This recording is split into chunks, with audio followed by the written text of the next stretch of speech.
Om Swastiastu.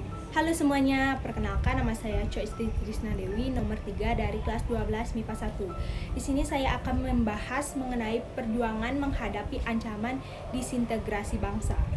Apa sih perjuangan menghadapi ancaman disintegrasi bangsa? Dan apa saja gerakan-gerakan yang telah berhasil ditumpas dari tahun 1948 hingga 1965. Dengan melihat peta konsep di layar, akan saya jelaskan lebih rinci mengenai hal tersebut. Perjuangan menghadapi ancaman disintegrasi bangsa dibagi menjadi 3, yaitu separatisme karena ideologi, separatisme karena kepentingan, dan separatisme karena sistem pemerintahan.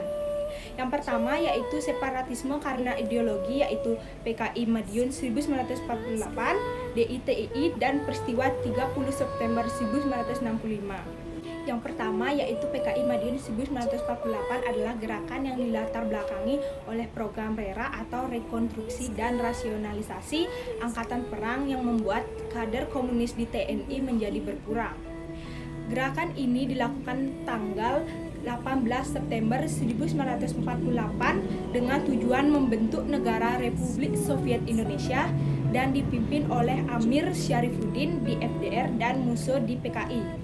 Lalu dilakukan penumpasan oleh Gerakan Operasi Militer 1 yang dipimpin oleh Kolonel Gatot Subroto dan yang kedua yaitu Kolonel Sungkono. Yang kedua yaitu Darul Islam Tentara Islam Indonesia atau DITII adalah gerakan yang dilakukan di 5 provinsi di Indonesia, yaitu DITII Jawa Barat. Ini dipimpin oleh Kartosuwiryo melakukan separatisme akibat ketidakpuasan atas perjanjian Renville pada tanggal 7 Agustus 1949, lalu berhasil ditumpas oleh pasukan Bratayuda dan Pagar Betis. Yang kedua yaitu DITII Jawa Tengah yang dipimpin oleh Amir Fattah melakukan separatisme akibat persamaan ideologi antara Amir dan Kartosuwiryo pada tanggal 23 Agustus 1949 dan penumpasan dilakukan oleh Operasi Militer Benteng Negara.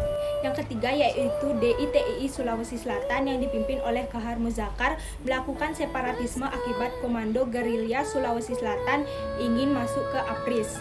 Ini dilakukan pada tanggal 7 Agustus 1953, lalu berhasil ditumpas oleh Operasi Militer Tumpas.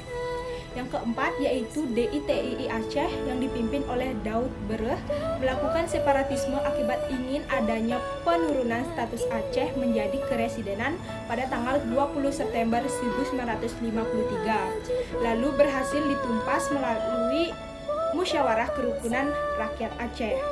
Yang kelima yaitu DITII Kalimantan Selatan yang dipimpin oleh Ibnu Hajar melakukan separatisme lalu membentuk komunitas KRYT yaitu Kesatuan Rakyat yang tertindas pada bulan Oktober 1950, lalu ditumpas oleh operasi militer pada Juli 1963. Yang ketiga dalam separatisme karena ideologi adalah peristiwa G30 SPKI.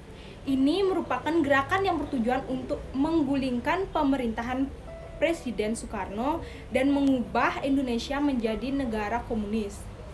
Adapun rangkuman beberapa versi atas orang-orang yang diduga merupakan dalang gerakan 30 September 1965 ini, yaitu PKI menurut Nugroho Nuto Susanto dan Ismail Saleh, Cia menurut Peter Dalescott, Konflik Angkatan Darat menurut Benedict Dett, Soekarno menurut Antonio Dek, dan Soeharto menurut Kolonel Abdul Latif, dan lain-lain.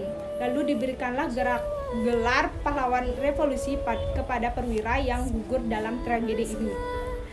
Yang kedua yaitu separatisme karena kepentingan. Separatisme karena kepentingan ada 3, yaitu Angkatan Perang Ratu Adil atau APRA, yang kedua yaitu Pemberontakan Andi Aziz, dan yang ketiga Republik Maluku Selatan atau RMS. Yang pertama yaitu Angkatan Perang Ratu Adil atau APRA dilatar belakangi dengan memanfaatkan kepercayaan rakyat Indonesia kepada ramalan Jayabaya akan datangnya Ratu Adil, pemimpin yang membawa kemakmuran. Tujuannya yaitu ingin mempertahankan Pasundan sebagai negara federal dan APRA sebagai tentara negara Pasundan. Ini dilakukan pada tanggal 23 Januari 1950 yang dipimpin oleh Westerling dan Sultan Hamid II. Lalu berhasil ditumpas oleh pasukan operasi militer yang dilakukan tahun 1950. Yang kedua yaitu pemberontakan Andi Aziz dilatar belakangi dengan menolak kedatangan APRIS dari unsur TNI. Tujuannya yaitu untuk mempertahankan negara Indonesia Timur. Gerakan ini dilakukan pada April 1950 yang dipimpin langsung oleh Andi Aziz dan beberapa rekannya. Penumpasan dilakukan oleh operasi militer yang dipimpin oleh Kolonel Kawilarang pada April 1950. Nah, yang ketiga yaitu Republik Maluku Selatan atau RMS dilatar belakangi dengan penolakan terbentuknya NKRI dan penolakan penggabungan daerah-daerah negara Indonesia Timur ke dalam wilayah NKRI. Tujuannya yaitu mendirikan Republik Maluku Selatan atau RMS. Ini dilakukan pada tanggal 25 April 1950 yang dipimpin oleh Stephen Sumokil, lalu ditumpas oleh operasi militer yang dipimpin oleh Kolonel Kawilarang. Yang ketiga yaitu separatisme karena sistem pemerintahan. Separatisme karena sistem pemerintahan itu ada PRRI dan Permesta. Ini dilatar belakangi oleh ketidakpuasan beberapa wilayah di daerah Sumatera dan Sulawesi terhadap alokasi biaya pembangunan dari pemerintah pusat. Kegiatan PRRI dilakukan 15 Februari 1958 oleh Letnan Kolonel Hamid Hussein dengan Syarifuddin Prawira Negara sebagai PM di Sumatera Barat. Dan Permesta dilakukan 2 Maret 1957 oleh Letnan Kolonel Venj Sumual di Makassar. Penumpasan pada PRRI dilakukan oleh Operasi 17 Agustus yang dipimpin oleh Letnan Kolonel Ahmad Yani. Dan penumpasan Permesta dilakukan oleh Operasi Merdeka yang dipimpin oleh Letnan Kolonel Rukminto. Sekian presentasi dari saya mengenai perjuangan menghadapi ancaman disintegrasi bangsa. Apabila ada kesalahan yang tidak disengaja maupun disengaja, saya mohon maaf dan saya ucapkan terima kasih.